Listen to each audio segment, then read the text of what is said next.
사무엘하 4장 2절에서 4절.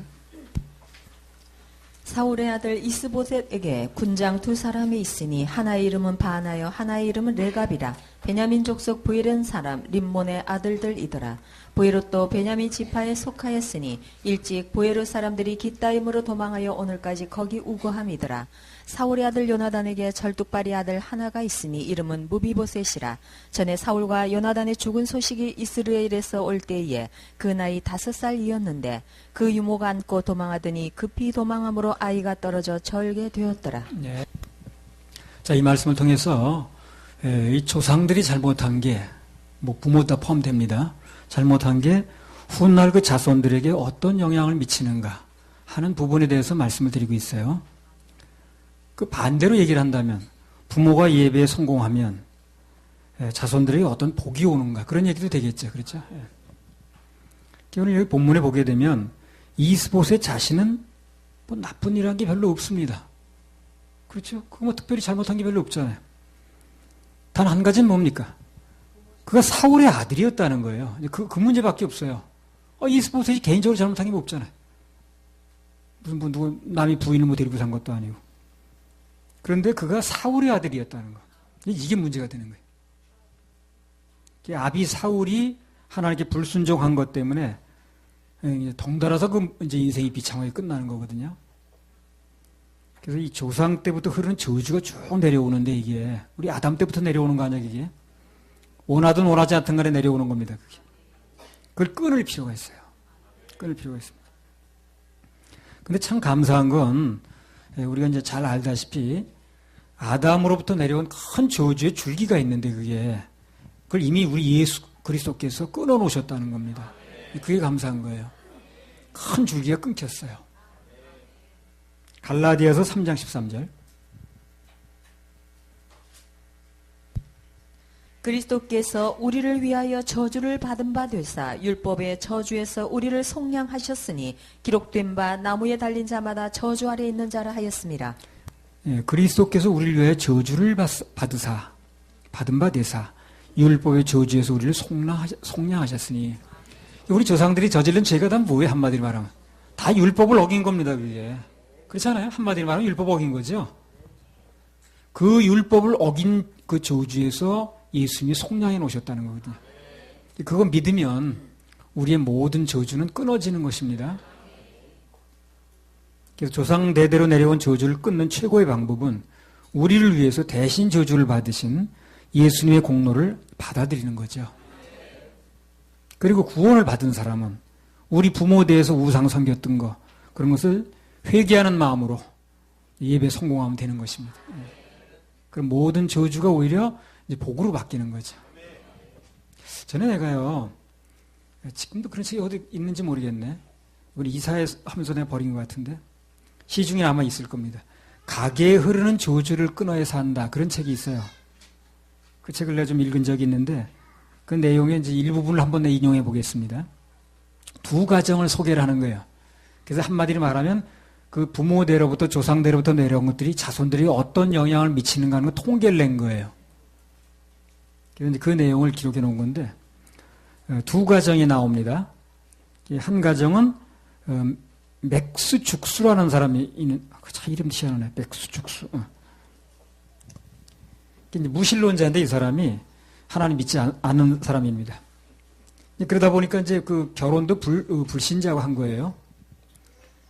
그런 입장이라면 결혼만이라도 믿는 사람과 했더라면 그 일말의 희망이 있는 거죠, 그 사람이. 근데 그것도 안 한 거예요. 그냥 안 믿는 사람하고 해버린 거예요. 이제 그 기회마저 놓친 겁니다. 그래서 그 뒤 그 후손에서 어떤 사람들이 태어났는가를 이제 조사를 한 거예요, 누가. 예. 그랬더니 그 이제 맥스 가문에 그 맥수 죽수라는 사람의 가정의 그 후손들을 쭉 추적을 해보니까 560명을 추적했다고 그러던가요. 예. 근데 그 자손 중에 310명이 거지로 죽었어. 그렇게 쉽지 않았다, 그게. 그리고 150명이 범죄자가 되었고, 그 가운데 7명이 살인자였습니다. 그리고 100명이 술주정뱅이야. 그리고 그 가게에 속한 여자들 중에 상당수가 몸판다고 그러죠. 예. 그런 여자들이었고. 이 죽수의 자손들이 19세기에 이제 이게 살았던 사람들이 이 사람이 그러니까 미국 정부에 끼친 그 손해가 그 당시에 달러 가치로 환산을 해가지고 125만 달러 이상의 손해를 끼쳤다는 겁니다. 그런 통계가 나왔더라. 그런데 이제 또 그 죽수와 동시대를 살았던 이제 조나단 에드워드라는 사람이 있었는데 그 사람은 이제 반대 성향의 사람이에요. 삶 첫 번째 자리에 하나님을 모신 그런 사람이었죠. 근데 그 사람은 이제 그리스도인 자매하고 결혼을 한 것입니다. 그래서 약 한 1,400명 정도의 후손을 두게 됐는데요. 그 자손으로 쭉 또 추적을 해본 거예요. 근데 그들 가운데 대학 총장이 13명이 나왔어요. 그리고 65명이 교수가 나왔어요. 그리고 3명이 미국 의회 상원의원으로 선출이 됐습니다. 그리고 3명은 주지사가 됐고 또 다른 사람들은 외국의 선교사로 파송을 받았어요. 그리고 그 자손 중에 30명이 판사가 나왔어요. 그리고 100명은 변호사가 나왔고요. 그 중 한 명은 유명한 법과대학의 그 학장이 됐습니다. 그리고 56명의 의사가 나왔고 그 중에 한 명은 의과대학 학장이 되었고 그 다음에 75명이 군대 장교가 나왔고요. 100명은 선교사와 목사가 나왔고 그 유명한 작가들이 또 많이 나왔어요. 그리고 자손 중에 80명이 이제 다양한 이 공직을 맡았는데 그 가운데 3명이 미국 대도시 시장으로 일을 했습니다. 그리고 한 명은 미국 재무성의 감사관이었고 다른 한 사람은 미국의 부통령이라는 거예요. 그리고 그 조나단 에드워드의 자손 중에 그 어떤 사람도 정부에 해를 끼친 사람이 없다는 거죠. 그래서 얘기가 이제 그런 얘기예요. 만일 당신이 구원받고 하나님을 섬기고 예배에 성공하면 그러면 당신의 자녀들과 후손들은 모두 성공한 인생이 된다는 거죠. 그 교회가 필요로 하고 사회가 필요로 하는 그런 사람들이 될 거라는 게 이제 그 책의 요지입니다. 그게 부모 대 신앙이 중요하다는 거예요. 부모 대 신앙이. 우리의 지옥 갈 저주는 예수님을 위해서 끊어졌는데 그럼 우리가 어떤 복을 받느냐 하는 문제는 그 부모 대 신앙의 영향을 받는다는 거죠. 우리도 예배도 그래요. 예배도 그냥 습관적으로 드릴 게 아니라 오늘 이 예배가 내가 시간을 내서 정성을 내서 드리는 예배가 내 자손들에게 얼마나 지대한 영향을 미치는가 그걸 좀 인식하면서 드릴 필요가 있다는 거예요. 중심을 다할 필요가 있는 거죠. 또 한 번 습관적인 예배가 아니고 진짜 명문가는요 뭐 그 집안에서 대통령이 나오고 국무총리가 나오고 장관이 나와서가 아니라 그 자손들 중에서 하나님 섬기는 사람들이 많이 나와야 됩니다. 그래야 명문가가 되는 거예요. 그렇게만 되면요. 앞에서 이 통계 나왔습니다만 사회 지도층은 저절로 나옵니다. 저절로. 저절로 나오게 돼 있어요. 아무래도 저절로 나옵니다.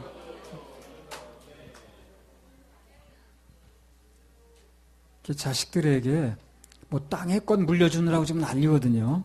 그거 신경을 쓰는데 뭐 그런 것도 줘서 나쁠 거에 뭐 있겠습니까만은 그런 거 물려주는 것보다 믿음을 물려주는 거 그게 진짜 상속이라. 그건 계속 가거든. 예. 물질을 물려준 건 당대에 또 어떻게 그냥 막 허들어 나가기도 하고 그러잖아요. 그 때문에 오히려 안 물려주니만도 못하게 되는 경우도 있고 그러잖아요. 근데 믿음을 물려주면 절대 그렇지 않아요. 내가 오늘 예배에 성공하는 그것이 내 자녀나 후손들에게 엄청나게 좋은 유산을 상속해 주는 것이다 하는 걸 우리가 꼭 인식할 필요가 있다는 거예요. 자, 한 가지 덧붙여서 말씀을 이제 더 드리면 우리가 그럼 저주로부터 완전히 해방되는 때가 언젠가? 계시록 21장 3절 4절. 내가 들으니 보좌에서 큰 음성이 나서 가로되 보라 하나님의 장막이 사람들과 함께 있음에 하나님이 저희와 함께 거하시리니 저희는 하나님의 백성이 되고 하나님은 친히 저희와 함께 계셔서 모든 눈물을 그 눈에서 씻기심에 다시 사망이 없고 애통하는 것이나 곡하는 것이나 아픈 것이 다시 있지 아니하리니 처음 것들이 다 지나갔음이로라. 그 장차 우리가 들어갈 천국 하늘나라는요 어떤 저주도 없습니다.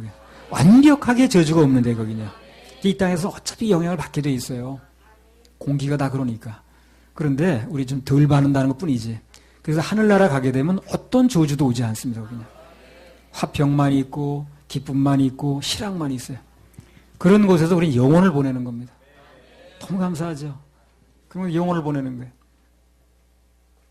그래서 우리는 이 땅에서 예수님의 보혈, 우리 지옥 갈 모든 죄를 대신해서 흘려주신 보혈, 그걸 믿음으로 받아들여서 구원을 받고 하나님 자녀가 되어서 예배 성공하다가 결국은 어디로 가느냐? 영원토록 저주가 없고 즐거움과 기쁨과 희락만 있는 그곳에 가는 것입니다. 그게 우리 앞에 놓여진 스케줄이에요. 그래서 우리는 그걸 낭낭창창이라고 그래요. 낭낭창창. 하나님께서 나에게 들려주신 말씀입니다. 모르는 사람은 무슨 소리인지 알지도 못해요. 그래서 우리는 결국 천국에서 만나는 것입니다. 우리 그 찬양 한번 해볼까요? 천국에서 만나자. 89번.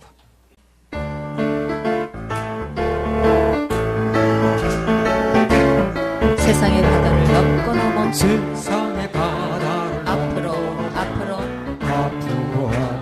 동해수야 잘 있거라. 동해수야 잘 우리는 있거라. 전진한다. 우린 전진한다. 우리 원수 악한 마귀 우리 원수 예수로 악한 마귀 무찌르고서 예수로 무찌르고 사라져간 내 형제여 사라져간 천국서 만나자. uk서 만나 세상의 풍포를 헤치면서 세상의 분파를 헤치면서 앞으로 갈매사나 잘 있거라. 갈매사나 잘 우리는 있거라. 돌진한다. 우리는 돌진한다. 빛성도 달빛성도 햇빛성도 마지막 나누어 먹는 마지막 나누어 눈물 먹는 담긴 사랑 덕에 눈물 담긴 내 사랑 신앙 지키자. 신앙 지키자. 시험의 고비를 넘고 넘어 시험의 고비를 앞으로 앞으로 에덴 동산 잘 있더냐. 에덴 동산 잘 우리는 있더냐. 돌아왔다. 우리는 돌아왔다. 독수리도 반겨주고 독수리도 반겨주고 갑부터 웃어주는 백합꽃도 웃어주고 요단강변 언덕 위에 요단강변 영생꽃 되리라. 생꽃 되리라. 성령의 갑옷을 무장하고 성령의 갑옷을 무장하고 앞으로 우리들의 가는 곳에 우리들의 마귀 때 가는 무너진다. 낙인을 예수 사람 구원 모자 예수 사랑 손으로 어루만지니 손으로 어루만지니 하나여라 내 얼굴이 하나여라 내 꽃같이 얼굴 달같이 꽃같이 달같이 생수의 은혜를 덧는 곳에 생수의 은혜를 앞으로 앞으로 우리 주님 가는 곳에 우리 주님 가는 것 곳에 회복된다. 모든 것 회복된다. 우리 주님 만나 뵙고 우리 주님 모든 만나 것 내려놔지.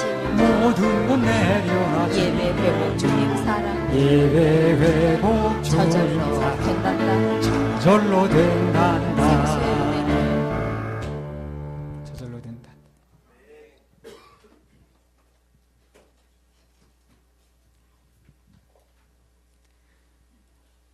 저주에서 이제 건져 주셨는데 그 진짜 누리는 것은 천국 가서 누리는 거예요. 이 땅에서는 아무리 영향을 다 있는 거예요. 이게 죄가 같이 있고 사단이 같이 또 이렇게 그냥 역사를 하기 때문에 그래서 우리는 영원토록 그곳에 가서 모든 눈물이 씻겨지고 다시 사망이 없고 애통하는 것도 없고 곡하는 것도 없고 아픈 것이 다시 없는 그런 곳에 가서 우리 살게 됩니다. 그 중환자실에 가면요, 사람들이 너무 아파하는 거예요. 아파가지고 그냥 뭐 암 같은 그냥 말기가 오게 되면 그렇게 아프다고 그럽니다. 그래서 그냥 막 고통받고 그렇게 하는데, 그런데 가면 이제 그런 게 이 말씀 실감나지. 아픈 곳이 없는 것이 얼마나 좋은 것인가. 처음 것이 다 지나간 그곳에서 우리 이제 하루 이틀도 아니고 1, 2년도 아니고 영원히 살게 됩니다. 또 어떤 사람은 영원히 불꽃 속에 있는가 하면 지금 이제 결정하는 거죠. 그래서 저주는 지나갔고, 그리고 이 땅에서 우리가 이제 자손들에게 이렇게 아까 얘기했듯이 복이 이렇게 나오게 되는데, 그런 것들이 우리 하나님 섬기고 예배 드리는 것에 영향을 받는다는 것입니다. 오늘 우리 예배 드리는 것도 굉장한 투자입니다. 이게. 굉장한 투자가 되는 거예요. 그 맥수 죽순과 그 과정은 아유 그렇게 그냥 철저하게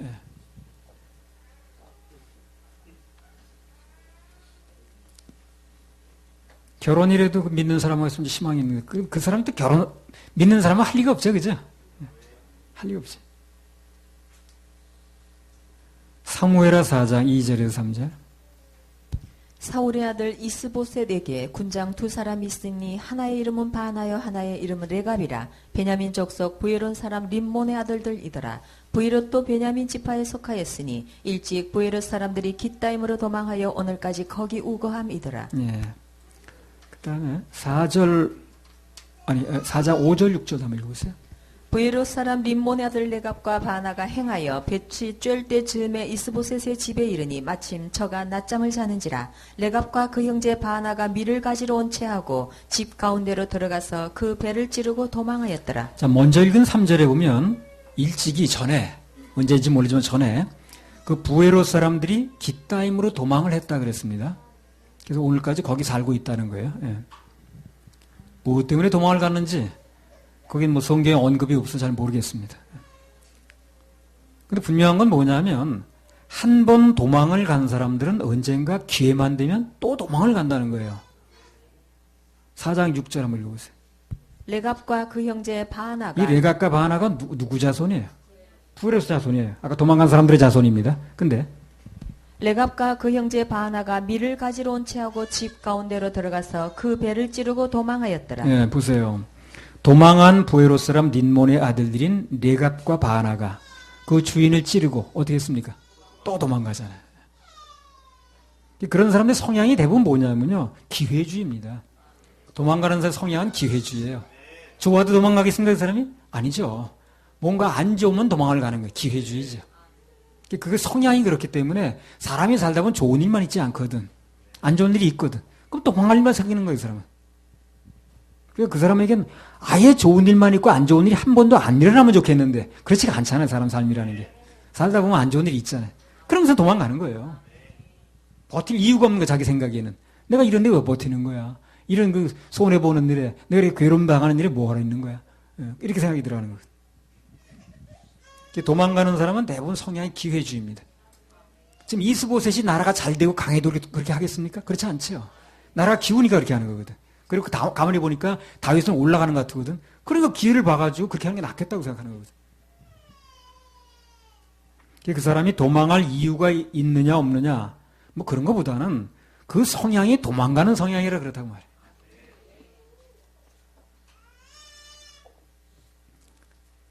가끔 가다 보면 그 부인들 이제 고생된다고 뛰쳐나가는 사람들 있죠, 가정을. 그것도 엄격히 말하면요, 환경 때문에 그런 것만은 아니에요, 그게. 성향이 그런 겁니다. 아니, 이 세상에 뭐 속썩이는 남편이 한두 명인가? 그렇다고 다 도망가는 거 아니죠? 끝까지 자리를 지키면서 승리하는 여성들도 많이 있잖아요. 그래서 이제 우리 가정교육을 또 보는 거거든. 이 가정교육이 안 된 사람은요, 조그만 일에도 그렇게 극단적으로 막 가버리더라고.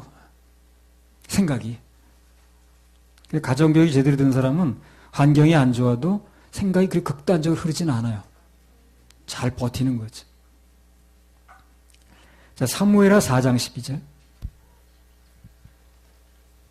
소년들을 명함에 곧 저희를 죽이고 수족을 베어 헤브론 목가에 메어달고 이스보셋의 머리를 가져다가 헤브론에서 아브넬의 무덤에 장사하였더라. 그들이 이제 기회를 타가지고 다윗이 강성해지는 것 같으니까 자기들이 모시던 이스보셋은 약해지는 것 같으니까 그 머리를 가지고 온 거거든요. 베어가지고.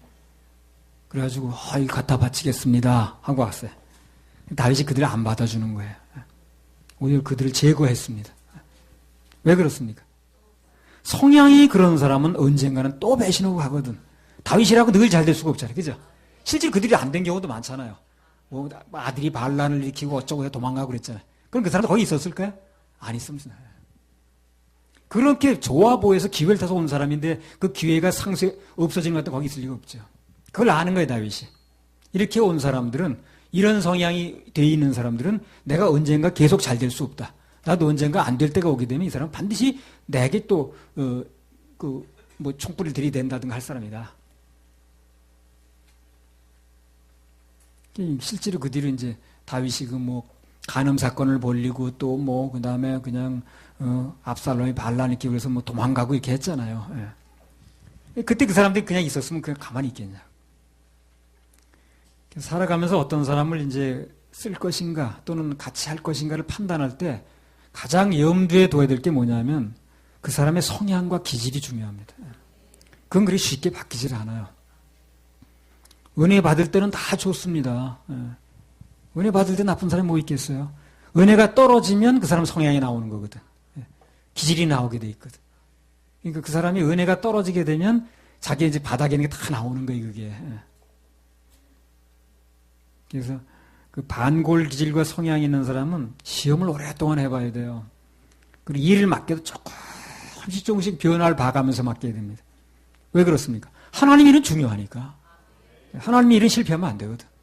하나님 일은 중요하기 때문에 실패하면 안 되기 때문에 아주 조심스럽게 일을 맡겨야 되고 조금씩 맡겨서 변화를 봐가면서 해야 됩니다. 하나님 일이 굉장히 중요한데 실패하면 안 되죠. 자, 사무엘하 4장 12절. 소년들을 명하며 곧 저희를 죽이고 수적을 베어 헤브론 목가에 메어 달고 이스보셋의 머리를 가져다가 헤브론에서 아브넬의 무덤에 장사하였더라. 다윗이 이렇게 하는 것은요, 그 주인을 배반하고 죽이는 그런 비열한 방법을 동원하지 않아도 하나님께서는 얼마든지 멋있게 일할 수 있다. 이걸 믿는 거예요. 너네들이 그렇게까지 않아도, 그런 방법 쓰지 않아도, 그런 인간적인 방법을 동원하지 않아도 하나님은 얼마든지 당신 뜻을 펴실 수 있다는 거죠. 나 축복하시려면 얼마든지 하실 수 있다는 거예요. 그렇게 생각하는 거죠. 그래서 우리도 오늘 이제 다윗이 가졌던 이 마음과 생각이 있다면, 그걸 가질 수 있다면 우리도 멋있어질 수 있습니다. 멋있게 살 수 있어요. 사람 눈치 안 보고. 굳이 인간적인 방법을 동원하지 않아도 하나님만 바라보면 그러면 모든 것을 하나님께 친히 이루어 주십니다. 아주 그것도 멋있게. 후유증 없이. 상처 없이. 그 창세기 16장에 누가 나옵니까? 아브라함 나오죠. 그렇게 굳이 첩까지 얻어서 그렇게 하지 않아도 됐던 거예요. 그렇게까지 안 해도 되는 거예요. 모든 것을 그분께서 약속하셨으면, 그분께 일임하고 맡겼으면 결국 약속의 자녀가 거기서 나왔잖아요. 그죠? 뭐 무슨 생리가 있니 없니 따질 거 없이 그냥 늙었느니 많이 따질 거 없이 어쨌든 낫지 않습니까? 어떤 일이 닥쳤을 때 절대 이렇게 자꾸 머리를 굴려서 그것도 큰 머리도 아니고 작은 머리 술술 쓰려고 할 필요가 없다는 거예요. 보면 그렇더라고. 뭐 좀 이렇게 해가지고 이렇게 하면 이렇게 되겠지? 저렇게 되겠지? 가지고 이 머리를 술술 쓰면 그건 여지없이 실패야. 여지없이. 여지없이 실패. 정도를 가야 됩니다. 정도를 가야 돼요. 말씀 속에 무슨 길이 길인가? 어떤 것이 말씀인가? 마치 이 법관이 무엇이 법인가 따지듯이. 정도를 가야 됩니다. 그래서 나이 든 사람은 이 정도 가기 힘들어요. 또 그냥 타협이 많이 돼가지고. 근데 이 젊은 사람들은 정도를 가는 걸 딱 습관을 들여야 됩니다. 그럼 멋있는 사람들이 여기 나오게 돼 있어요. 언젠가는 생손의 출신이라는 그것만 들어도 사람들이 알아주는 날이 옵니다. 그건 우리 하게 나름이에요. 우리 하게 나름. 절대 그냥 인간에게 술술 써가지고 그렇게 벗어나려고 하지 말고 정도를 가야 됩니다. 말씀이 그렇다면 아멘 하는 것이고, 말씀이 그렇게 주신다 그러면 받으면 되는 것이고, 하지 말라고 하지 말면 되는 것이고. 그래서 지난번에 주중 예배 때 말씀드렸잖아요. 광야에서 그 훈련이 되어지면 그러면 이제 가나안 땅에 들어가서 순종을 한다고 그러잖아요. 순종을. 그게 신명기 28장이라고 그랬습니다. 그래서 어떤 경우에도 그분을 인정하고 그분의 말씀을 받아들이는 사람을 하나님께서 매우 좋아하십니다. 그것은 하나님을 하나님으로 인정해 드리는 거거든요. 하나님을 하나님으로 대접해 드리는 거거든요. 그래서 그분께 맡겨져서 일하게 하시게 하는 분, 하나님께 전부 맡겨져서 그분으로 하여금 일하게 만드는 사람, 그런 사람은 좋아하신다. 그분은 능력이 많으시거든. 자, 사무엘하 4장 12절. 소년들을 명하며 곧 저희를 죽이고 수족을 베어 헤브론 목가에 메어 달고 이스보셋의 머리를 가져다가 헤브론에서 아브넬의 무덤에 장사하였더라. 예, 그래서 다윗이 이렇게까지 하는 것은 하나님을 중심으로 하는 신정왕국이 세워졌는데, 시작하는 거거든요, 지금요. 그런 기회주의자들이 도움을 줘가지고 이 왕국이 세워졌다 이런 말을 듣고 싶지 않은 거예요. 그런 얘기 전혀 듣고 싶지 않은 거예요.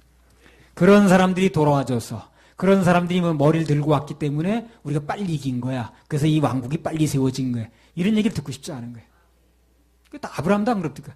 그 소돔과 고모라 소돔 왕이든가 누가 와가지고 사람은 내게 주고 돈 네가 가져라 그러죠. 그럼 필요 없다 그러죠. 그 사람 소돔과 그 소돔 왕이 그 아브라함 돈 벌게 해줬대. 그런 얘기 듣고 싶지 않은 거 아니겠어요? 그런 거 안 들어도 하나님만 바라보면 주님께서 다 살게 해주시는데. 그래서 좀 세상이 그렇지 않다 할지라도 세상 따라하지 말고 하나님 말씀 따라가야 됩니다. 누가 뭐라고 해도 뭐 세상 그렇게 사는 게 아니라는 둥 뭐 그렇게 살아본들 무슨 뭐 뾰족한 게 없다 별소리 다 해도 그거 들을 필요 없어요. 우리는 하나님의 자녀들이니까 그분 말씀만 기준하고 살면 됩니다. 그럼 결국 거기서 결론이 나요. 내가 살아보니까 거기서 결론이 나더라고.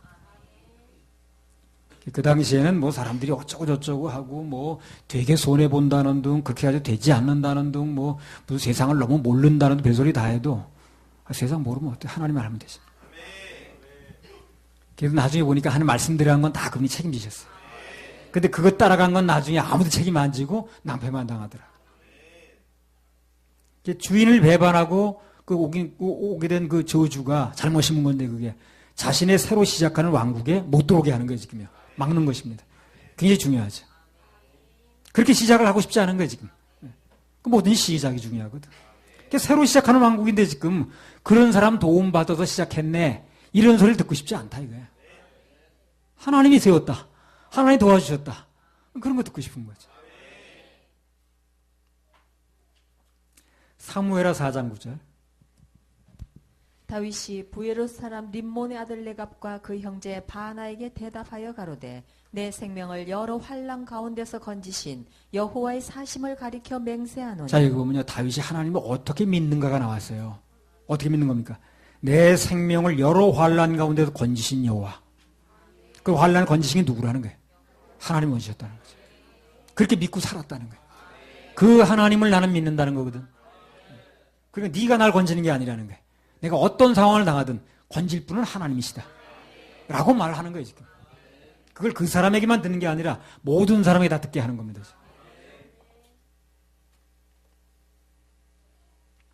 자기의 생명을 구원하실 분은 오직 하나님이시다. 이렇게 믿었기 때문에 이렇게 하는 거거든요. 또 읽어보세요. 사무엘하 4장 12절. 소년들을 명함에 곧 저희를 죽이고 수족을 베어 헤브론 못가에 메어 달고 이스보셋의 머리를 가져다가 헤브론에서 아브넬의 무덤에 장사하였더라. 예, 이걸 좀 다른 측면에서 보게 되면요, 좀 내게 시험거리가 있다고, 좀 어려움이 있다고, 자꾸 그걸 회피하기 시작하면, 도망가기 시작하면 그 결과가 아주 안 좋다는 것입니다. 나중에 간증거리가 전혀 나오지 않습니다. 도망가는 사람한테서 간증거리 나오는 경우는 나 본 적이 없어요. 끝까지 자리를 지키는 사람에게서 간직거리 나오는 건 많이 들었어요. 근데 그걸 회피하고 모면하려고 도망간 사람에게서 이렇게 좋은 간직거리가 나왔다고 들은 그런 소리는 한 번도 못 들었습니다. 이렇게 도망을 잘 가는 사람의 결과가 어떻게 됐습니까? 수족을 베어 그랬죠. 수족이 잘렸어요. 이렇게 살다가 어떤 시험이 와도 어떤 어려움이 와도 자꾸 도망가려고 그러지 마세요. 피하려고 할 게 아니라 어떻게 해서든 그 자리에서 버티고 승리를 해야 간증이 나옵니다. 또 그런 사람 하나 도와주셔요. 자꾸 도망만 다니면요, 하나님께서 아예 도망을 못 가게 할 수도 있어요. 그 좋은 예가 야곱이거든요. 요리조리 잔꾀만 부리니까 아예 라반이라는 사람 옆에 붙였어. 거기서 꼼짝도 못하게 했습니다. 20년 동안. 벼락을 연단을 다 겪게 하는 거예요. 결혼 사기 당하죠. 뭐 노임 사기 당하죠. 밤낮 없이 혹사 당하죠. 도망을 좀 가고 싶은데 갈 수가 없는 거예요. 에서한테로 도망가야 되는데 그럼 죽잖아요. 딱 못 가게 만드는 거예요. 딱 못 가게 만들어 발을 묶어놓고 딱 그냥 훈련받게 만드는 거예요. 사실 수족은 있는데 써먹을 수가 없으니까 잘린 거나 마찬가지. 수족이 벤단 말이 그 말이거든. 모세도 마찬가지입니다. 그 40년 전에 모세는요, 자기 힘만 믿었어요. 하나님께서 아주 멀찌감치 격리를 하시는 거예요. 그래서 미디안 광야에서 무려 40년간 수족을 베어버렸습니다. 그러니까 애굽으로 좀 돌아가려고 해도 사람을 죽이고 도망왔으니 돌아갈 수가 있어야지. 그게 수족이 잘린 거예요. 또 사무엘하 4장 4절. 사울의 아들 요나단에게 절뚝발이 아들 하나가 있으니 이름은 무비보셋이라. 전에 사울과 요나단의 죽은 소식이 이스라엘에서 올 때에 그 나이 5살이었는데 그 유모가 안고 도망하더니 급히 도망함으로 아이가 떨어져 절게 되었더라. 네. 그래서 그렇게 인간적인 계산을 해서 도망가지 않아도 정말 피할 필요가 있을 때는 하나님이 피하게 하셔요. 그분의 감동에 민감한 게 중요하죠. 자, 여기 도망이 또 나왔어요. 근데 이건 앞에 사람들의 도망하고는 성격이 틀립니다. 이거는요. 이 도망은 누가 시키는 거예요? 하나님께서 요나단과의 약속을 기억하시는 거예요. 그래서 그 무비봇을 지키시려고 미리 도망을 시키는 겁니다. 살리시려고. 그래서 하나님께서 다 알아서 하시니까 우리가 그렇게 미리 걱정하고 미리 살 길 찾으려고 애쓸 필요가 없어요. 그냥 맡기고 기다리면 그 사람이 정말 사명상 필요하다면 하나님이 이 땅에 더 두면서 그 사람을 쓸 필요가 있다고 그런다면 어떤 경우에도 그래서 살리게 돼 있어요. 그 다니엘 세 친구 살리는 거 보세요. 불 속에서 살리고 사자굴에 살리죠. 필요 없으면 내려가시는 거고. 그러나 필요 있다고 생각하시면 그러면 어떤 경우가 됐든 간에 그 사람 살리게 돼 있어요. 그래서 사명을 붙잡으라는 얘기 바로 그거예요. 요나단과 약속을 기억하시고 하나님께 미리 도망을 시키는 겁니다. 그 무비보셋이 미리 도망가려고 뭐 애쓴 게 아니에요. 도망갈 수도 없고 또 두 다리가 없는데 도망갑니다.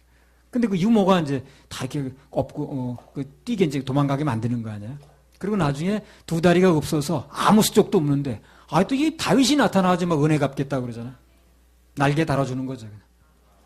두 다리 있는 사람도 왕의 상에서 계속 그렇게 먹을 수가 없어요. 근데 두 다리 없는 애도 먹는 거예요 지금. 고린도전서 10장 13절. 감당할 시험 밖에는 너희에게 당한 것이 없나니 오직 하나님은 미쁘사 너희가 감당치 못할 시험 당함을 허락지 아니하시고 시험 당할 즈음에 또한 피할 길을 내사 너희로 능히 감당하게 하시느니라. 굳이 내가 머리를 굴려서 막 내 살 길 찾느라고 그렇게 안 해도 필요하면 주님께서 피할 길을 주신다고 그랬잖아요. 주신다고. 이걸 믿어야 돼요. 이걸 믿어야 되면 이건 믿는 게 믿음인 거예요. 여기 믿어질수록 여기 맡겨질수록 믿음은 자라갑니다. 근데 이제 이게 힘드니까 자꾸 자기 길을 자기가 찾는 거거든요. 이게 믿음이 자랄 수가 없어요. 교회는 오랫동안 다녔는데. 그래 여차하면 자기 방법 나가버리는 거예요.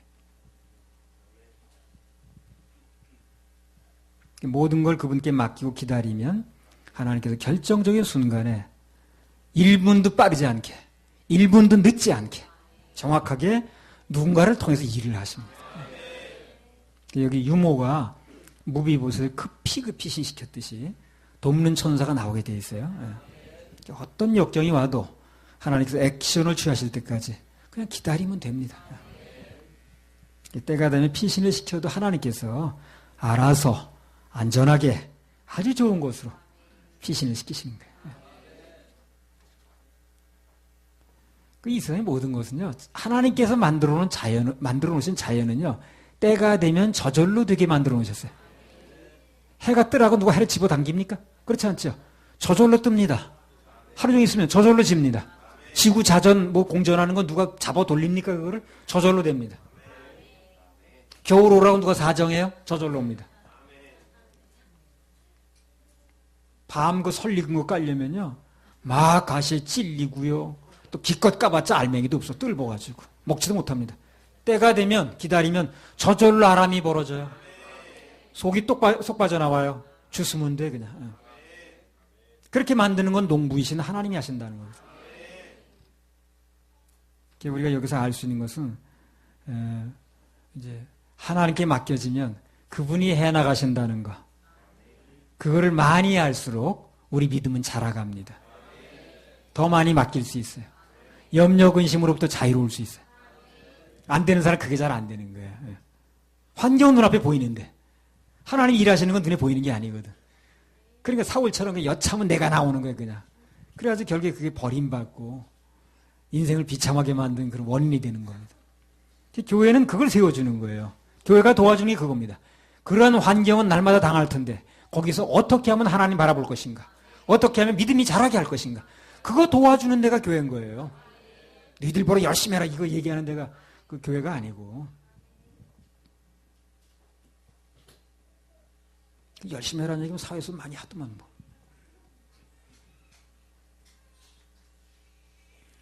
그래서 사람이 변하는 게 이제 성향이 잘 안 변한다고 아까 이제 말씀을 드렸는데 일반적으로 이제 그렇고요. 전혀 불가능한 건 또 아니에요, 그게. 그러면 희망이 없죠. 전혀 불가능하다는 거예요.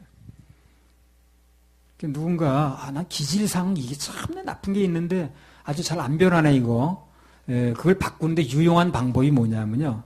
내 기질과 성향을 자꾸 하나님 말씀으로 물갈이하면 돼요. 그럼 바뀔 희망이 있습니다. 말씀은 그걸 바꿀 수 있어요. 오직 희망은 그겁니다. 말씀이 바꾸는.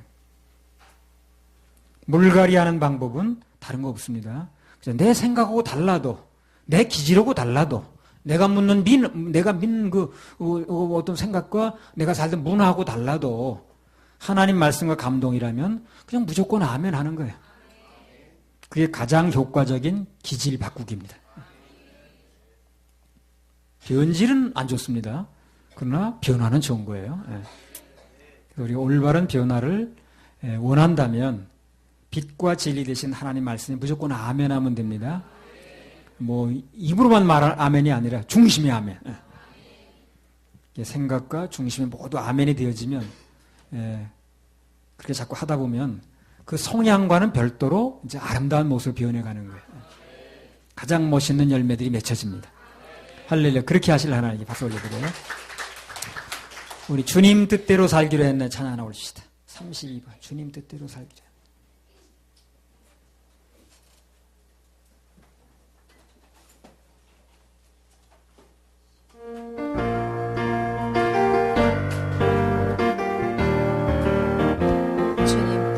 주님 뜻대로 살기로 해. 주님 뜻대로 살기로 해.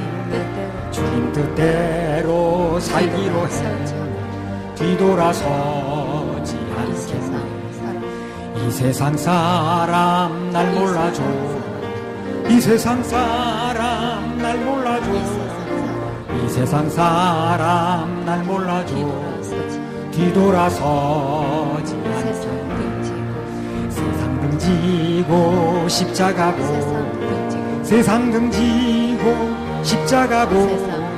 세상 등지고 십자가고. 뒤돌아서지 않겠네. 아멘.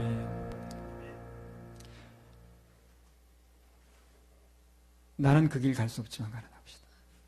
넘지 못할 산이다.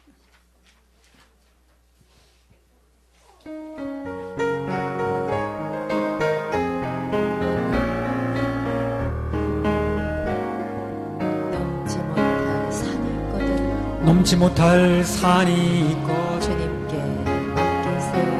주님께 맡기세요. 넘지 못할 파도 있거든. 넘지 못할 파도 있고 주님께 맡기세요. 우리 가야 할 길은 멀고도 험하여 허덕이며 가야 하는 우리 인생인데 이럴 땐 우린 누굴 의지하나요? 주님밖에 없어요. 나는 그 길 갈 수 없지만 주님이 되신가요? 참지 못할 분노 있고 주님께 맡기세요. 참지 못할 분노 있고 주님께 맡기세요. 우리 살아갈 길은 눈물의 골짜기 내 힘으로 참지 못해 늘 흐느끼네. 이럴 땐 우린 누굴 의지하나요? 주님밖에 없어요. 나는 그 길 갈 수 없지만 주님이 되신가요? 이럴 땐 우린 누굴 의지하나요? 주님밖에 없어요. 나는 그 길 갈 수 없지만 주님이 되신가요? 주님이 되신가요? 사무엘하 4장 5절에서 12절. 부에롯 사람 림몬의 아들 레갑과 바나가 행하여 볕이 쬐을 때쯤에 이스보셋의 집에 이르니 마침 저가 낮잠을 자는지라. 레갑과 그 형제 바나가 밀을 가지러 온 채하고 집 가운데로 들어가서 그 배를 찌르고 도망하였더라. 저희가 집에 들어가니 이스보셋이 침실에서 상 위에 누웠는지라. 저를 쳐 죽이고 그 목을 베어 그 머리를 가지고 밤새도록 아라바 길로 행하여 헤브론에 이르러 다윗 왕에게 이스보셋의 머리를 들이며 고하되 왕의 생명을 해하려 하던 원수의 사울의 아들 이스보셋의 머리가 여기 있나이다. 여호와께서 오늘 우리 주 대신 왕의 원수를 사울과 그 자손에게 갚으셨나이다. 다윗이 부에롯 사람 림몬의 아들 레갑과 그 형제 바나에게 대답하여 가로되 내 생명을 여러 환난 가운데서 건지신 여호와의 사심을 가리켜 맹세하노니 전에 사람이 내게 고하기를 사울이 죽었다 하며 좋은 소식을 전하는 줄로 생각하였어도 내가 저를 잡아 시글락에서 죽여서 그것으로 그 기별의 갚음을 삼았거든 하물며 악인이 의인을 그 집 침상 위에서 죽인 것이겠느냐. 그런즉 내가 저의 피 흘린 죄를 너희에게 갚아서 너희를 이 땅에서 없이 하지 아니하겠느냐 하고 소년들을 명함에 곧 저희를 죽이고 수족을 베어 헤브론 목가에 메어 달고 이스보셋의 머리를 가져다가 헤브론에서 아브넬의 무덤에 장사하였더라. 네. 자, 여기 보면 다윗의 왕권이 확립하고 세워지는 이제 과정에서 나라가 여러 사람 죽는 이제 얘기가 나오죠. 피 흘리고 죽고 이렇게 합니다. 2장에 누가 죽었어요? 아사일이라는 사람 죽었죠. 3장에는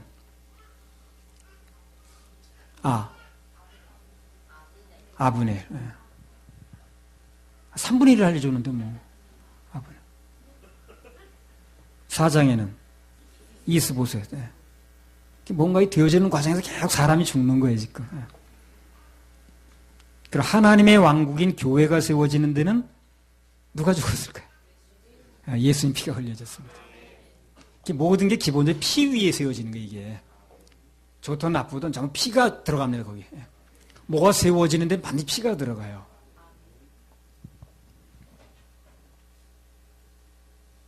예수님 피가 흘려지지 않았다면 우리 지금 아무 소망도 없습니다. 우리도 이제 이 세상처럼 그냥 뭐 먹고 마시는 게 다 한 줄 알고 그냥 미워하고 시기하고 그냥 질투하고 살다 가는 거지 뭐. 난 누가 어쨌느니 그냥 못마땅하니 그냥 미워 죽겠네 뭐 이런 소리 하다 가는 거예요. 그러던 우리에게 주님께서 피를 흘려주심으로써 산 소망을 갖게 됐죠. 다른 인생을 살게 된 겁니다. 자, 감사하죠. 피에 얽힌 얘기들을 조금만 하고 마치려고 그러거든요. 창세기 38장 27절에 30절.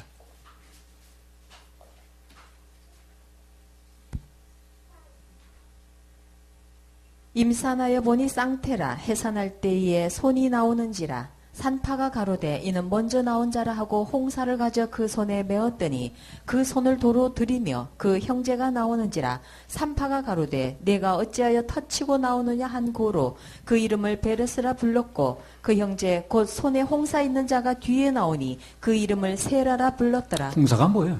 붉은 실. 다말이라는 여자가 이제 해산을 하는데 아이가 머리부터 나오질 않고 손이 먼저 나왔다는 겁니다. 거꾸로 나오는 거죠, 그러니까. 그럼 큰일입니다, 그거. 예. 머리부터 이렇게 쑥 빠져나와야만 이게 순산이 되는 건데, 팔이 먼저 나오게 되면 걸리죠, 나오다가. 그러면 보통 일이 아니야, 이게. 난산 중에 큰 난산이 그겁니다. 이제 그런 상황이 되게 되면 자칫하면 아이도 숨 막혀 죽을 수 있고, 그 산모도 다 죽을 수가 있어요. 당시는 또 그렇잖아요. 뭐 이런 오늘날은 뭐 강제로 돌리기도 하고 제왕절개도 하고 이렇게 합니다만 그 당시에 의술이 그렇지 않았거든. 이제 다 죽게 생긴 거예요 지금요. 근데 이제 신기한 게 뭐냐면 그 산파가 무슨 그 감동이 온 것 같아요. 그래서 그 먼저 나온 손에다가 홍사를 이렇게 홍색 실을 매줬어요. 그랬더니 붉은 실을 맸더니 그 나오던 손이 도로 들어가는 거예요. 그리고 그 대신에 그 형제가 터치고 나왔다 그 말이에요. 신기한 일이 벌어졌습니다. 그래서 아무튼 간에 그 손에다가 붉은 실을 매는 순간에 이제 기적이 일어난 거죠. 그리고 그 죽어가던 그 두 모자가 이제 살아났습니다. 그래서 여기 죽음의 순간에서 그 아이의 손목에 매어져서 기적을 일으킨 붉은 실. 이게 이제 뭘 의미하느냐는 거예요, 그게. 여기 붉게 물들인 실은요, 예수님의 보혈을 의미합니다. 성경의 모든 것은 예수님을 말하거든요. 죽을 수밖에 없었던 그 산모 아이에게 붉은 줄이 매어지는 순간에 어떻게 됐다는 거예요? 어떻게 됐다는 거예요? 살아서 죽었어. 아, 살았어. 마찬가지로 인간은 누구나 주님 만나서 그 보혈의 공로가 덧입혀지는 순간 다 죽을 운명에서 살 운명으로 바뀝니다. 죽을 운명에서 살 운명으로 바뀌는 그 방법은 그 하나밖에 없어요. 다른 이름이 준 적이 없다 그랬으니까. 그 얘기는 간단한 얘기인데 이게 오직 예수님만 믿으면 된다는 얘기라는 거거든. 근데 왜 이렇게 이론이 많은지 몰라 그에 대해서. 이론이 있을 이유가 없어 이게. 오직 예수님만 믿으면 된다는데 거기 재론할 게 뭐 있고 이론이 나올 게 뭐 있나 이게. 나 그거 참 이해가 안 되는 게. 똑같이 예수 믿는다고 하는데 글쎄. 아니 뭐 어디 딴 데 다른 종을 믿던 사람 같으면 얘기가 뭐 그게 나올 수 있을지 모르지만 예수를 믿는다는 데서 그거 재론의 여지가 나올 게 없잖아요. 예수님만이 구원자라는데 예수님의 보혈만이 우리 믿음의 대상이라는데 그게 재론에 나올 여지가 뭐 있냐고. 저거 자기가 끼어들려니까 그러지. 예수님만 인정하기 싫으니까. 그래서 예수님의 보혈 그것만 갖다 대면 그것만 믿으면 그러면 죽음에서 삶으로 오는 것이고요. 갖가지 은혜의 주인공이 되는 것이고요. 기적의 주인공들이 되는 겁니다. 우리는 그 아이가 했던 것처럼요. 손만 내밀면 돼, 손만. 손만. 한번 내밀어 보세요, 이렇게. 주님, 저 손에다가 묶어주세요. 기적의 줄을 묶어주시기 바랍니다. 이 손만 내밀면 돼요, 그냥. 이게 어려워요, 손만 내밀면 되는데. 그 아이가 한 건 손만 내민 거예요, 그냥. 어떤 묶어줘서 붉은 실을. 근데 그다음부터 저절로 기적이 일어나는 거예요. 죽을 운명이 살 운명으로. 손만 내밀면 되는 건데 이게 그걸 안 내밀어 사람들이 뭘 핑계를 게 되는 거야. 그게 아니라는 둥 무슨 어떤 죄는 아니라는데 그것만 내밀면 될 일을 그건 안 내밀고 여러 움츠리고 앉아가지고 입으로 딴 소리만 하고 있는 거야. 아유 정말 답답해. 어쩜 그렇게 거기만 그런 게 있냐. 거기만 이대 손 내밀면 묶어준다는데 어디다가 붉은 실을. 손만 내밀면 나는 두 손 들고 주님 앞에 나옵니다 하고 손만 내밀면 주님께서 그 기적의 붉은 실, 기적의 붉은 홍사를 매주신다니까 그래요. 그러면 절망의 순간에, 사망의 순간에, 그 좌절의 순간에 살아나는 거거든요. 그 손이 쏙 들어갔다는 건 단순히 손이 들어간 게 아니에요, 그게요. 죽을 수밖에 없으니 조금 전까지 살 운명으로 바뀌었다는 거거든요, 그게. 그래서 우리도 예수 그리스도의 보혈이 믿어지게 되면, 그래서 그 피의 공로를 힘입으면 지옥 갈 영혼이 천국 가는 그런 역사가 일어납니다. 살아나는 역사가 있는 거예요. 보혈의 공로가 믿어지는 순간에 그 피가 내 손에 내게 적용이 되는 순간에 우리 모든 고통과 절망, 사망, 절망 이런 게 다 바뀌는 거거든요. 그래서 태양의 위치가 바뀌었다는 것은요, 운명이 바뀐 거죠, 그게. 고생 끝 행복 시작입니다. 하면서 고생 끝 행복 시작. 고생 시작. 주님의 그 붉은 그 홍사만 매이면 다 바뀌는 거예요, 이게. 우리 그거 얘기하는 거예요. 주님의 붉은 홍사만 매라. 그것만 믿어라. 여리고 성에도 그것만 매달아 놓으니까요. 누구야, 그 기생. 라합 가정이 살았잖아요. 그 붉은 줄이 뭐겠어요, 그게. 다 예수님 보혈을 상징하는 거거든요. 그것만 매달면 되는 거예요. 그럼 그 안에 뭘 하고 있느냐, 그가 누구냐, 어느 나라 사람이냐, 무슨 죄를 지었느냐, 과거에 무슨 뭐 기생으로 살았냐, 직업이 뭐냐, 따지지 않아요, 그런 거요. 아무것도 묻지도 않습니다. 따지지도 않습니다. 무슨 뭐, 나오고 해서. 우리도 주님을 모시면 그리고 예배에 성공하면 이런 역사의 주인공이 됩니다. 기적의 주인공들이 되는 거예요. 여기 이 태어나온 아이 이름을 베레스라고 그랬죠. 베레스. 베레스란 이런 뜻이 터치가 나왔다 그런 뜻이에요. 그 성경에 다 나오죠. 예. 절망을 깨뜨리고 나왔다 그 말이죠. 베레스는 한마디로 모든 고통과 절망을 밀어내고 기쁨과 소망을 가지고 난 아이의 이제 상징이 그거예요. 베레스. 자, 룻기 4장 18절.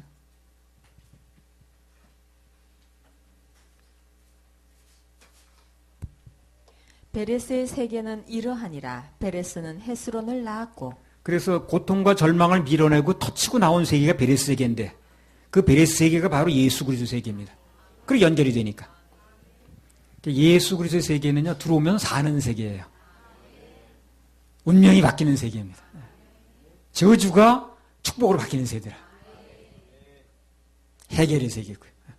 모든 세계가 예수 그리스도 안에 들어오면 바뀝니다. 우리 인생에 주님이 개입하시면 그때부터 우리는 내 인생 문제를 놓고 싸울 필요가 없어요. 그분이 다 해주시는 거예요. 주님 안에 쉬면서 그분의 일하시며 기다리면 그분이 결국 다 일을 하십니다. 좀 안 좋은 일 같아도 좋은 아이 복으로 만드세요. 창세기 7장 1절.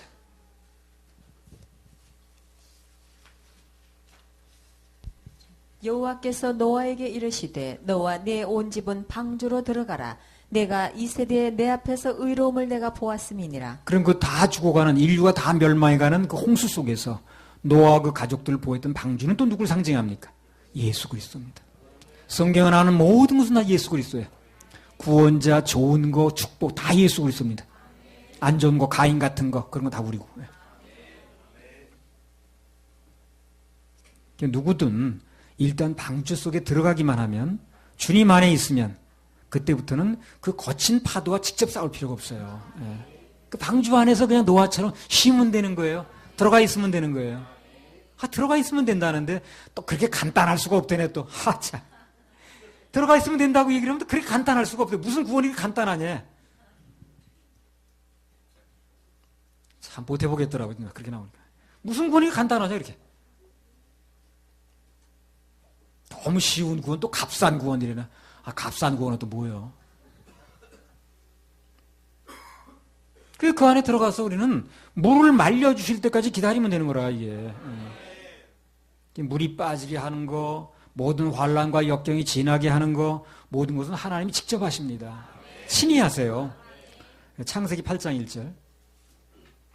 하나님이 노아와 그와 함께 방주에 있는 모든 들짐승과 육축을 권념하사 바람으로 땅 위에 불게 하심에 물이 감하였고. 자 보세요. 하나님이 친히 물을 감하게 하시죠. 그럼 무슨 수로 나와서 바가지로 물을 퍼내겠어요 그걸요. 그런 짓을 해서 되는 게 아니에요.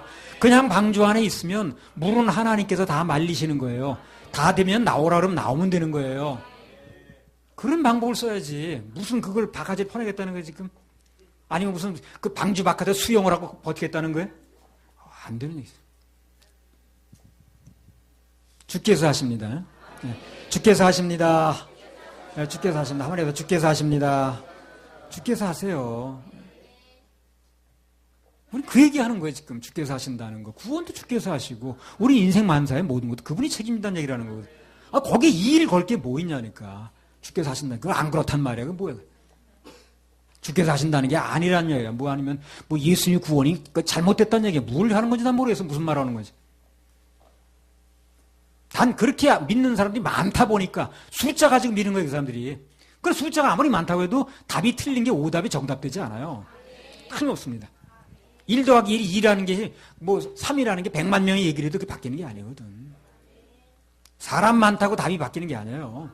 그거 믿으면 안 됩니다. 사람이 많든 적든 정답은 하나예요. 사람 많으니까 오답이 정답되는 게 아니에요. 그래서 이 말씀을 듣는 분들 중에서 세상 파도에서 힘들고 지친 분들이 있다면 주님과 씨름하지 마시고 그냥 방주 대신 그분 품에 안기면 됩니다. 몸을 맡기세요 그냥. 한번 해보세요. 맡기면 됩니다. 맡기면 됩니다. 맡기면 돼요. 버티지 마시고 이렇게. 그래서 사람들이 좀 버티는 쪽을 선택하더라고. 이러고 이거보다 이게 낫잖아. 버티는 것보다 이게 낫지. 아이고 정말. 이사야 40장 31절. 난 방법을 얘기를 해주는데 그렇게 사람들이 버티더라고. 그것도 취미인가 봐. 악취미지 이런 거야. 오직 여호와를 앙망하는 자는 새 힘을 얻으리니 독수리의 날개치며 올라감 같을 것이요 다른 박질하여도 곤비치 아니하겠고 걸어가도 피곤치 아니하리로다. 그러니까 하나님께서 우리 인생에 큰 홍수를 주시는 것은 절대로 우리를 괴롭히려는 게 아닙니다. 더 올라가게 하시는 거예요. 날개치면서 날개힘을 주는 겁니다. 날개힘이 있어야 날죠. 그래서 그 홍수를 통해서 결국에 모두를 방주 안으로 들어가게 만드는 거예요, 지금요.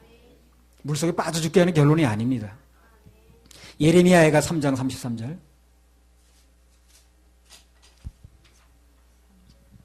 주께서 인생으로 고생하며 근심하게 하심이 본심이 아니시로다. 인생으로 고생하게 하고 근심하게 하는 게 그분의 본심이 아니라는 거예요.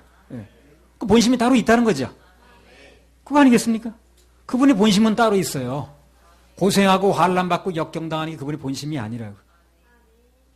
그래서 우리는 어떻게 하면 되는가? 예레미야 애가 3장 26절. 사람이 여호와의 구원을 바라고 잠잠히 기다림이 좋도다. 그래서 우리는요 그냥 하나님의 구원을 바라고 잠잠히 기다리는 게 좋아요. 그럼 기다리지 못하면 좋아하면 나쁘니까 나쁜 거죠. 나쁘다고 바로 답을 얘기해 버렸네. 기다림의 반대는 기다리는 게 좋다고 그랬으니까 못 기다리는 건 나쁜 거지 뭐. 모든 거 다 내려놓고 잠잠히 주님의 구원만을 기다리십시다. 한번 해주세요. 가만히 꼭 한번 둘러 그냥 가만히 잠잠히 가만히 잠잠히 그렇게 둘러면 돼. 그러면 모든 지각에 뛰어나신 우리 주님께서 다 알아서 맞춤복으로 일해 주십니다. 우리 그렇게 하실 하나님께 박수 올려드려요. 자, 우리